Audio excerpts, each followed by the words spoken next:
Friends, welcome to Roni styles.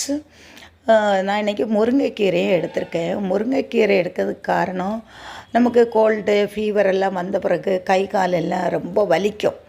அதே மாதிரி என்னோடய மகளுக்கு ஒரு வாரமாக கோல்டு இருந்து அவள் கஷாயத்தை தவிர இந்த மாத்திரைகளையும் வாங்கி சாப்பிட்டு, அம்மா எனக்கு கை கால் எல்லாம் வலிக்குதுன்னு சொல்லிகிட்டு இருந்தால், நான் அதில் அவளுக்கு கொஞ்சம் கீரை போட்டு சூப்பு செஞ்சு கொடுத்தேன். இந்த சூப்பு இதே மாதிரி செஞ்சால் தான் சாப்பிடுவாள்.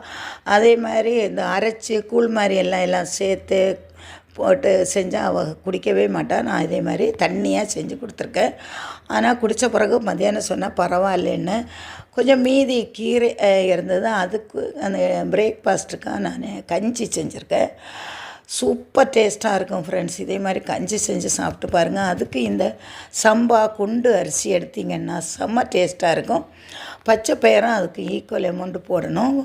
இந்த சம்பா அரிசி சீக்கிரம் வேகாது. அதனால் ஃபஸ்ட்டு அதை கொதிக்க வச்சுட்டு இந்த பச்சை பயிரும் போட்டு நம்ம வேக வச்சு எல்லாம் ரெண்டும் வெந்த பிறகு தான் இந்த கீரையும் பூண்டு வெங்காயம் எல்லாம் போட்டு ஒரு 5 மினிட்ஸ் கழித்து சால்ட்டு தேவைக்கு உப்பும் போட்டு இறக்கி நம்ம சாப்பிட்டேன்னா செம்ம டேஸ்ட்டாக இருக்கும். அதுக்கு வேணும்னா சும்மாவே சாப்பிடலாம். நான் தேங்காய் துவையல் அரைச்சி சாப்பிட்ருக்கேன் ஃப்ரெண்ட்ஸ். இதே மாதிரி ஒரு தடவை செஞ்சு சாப்பிட்டு பாருங்கள். செம்ம டேஸ்ட்டாக இருக்கும். இதில் அயர்ன் கண்டென்ட் நிறையவே இருக்குது, ப்ரோட்டீனும் இருக்குது. இதை பற்றிய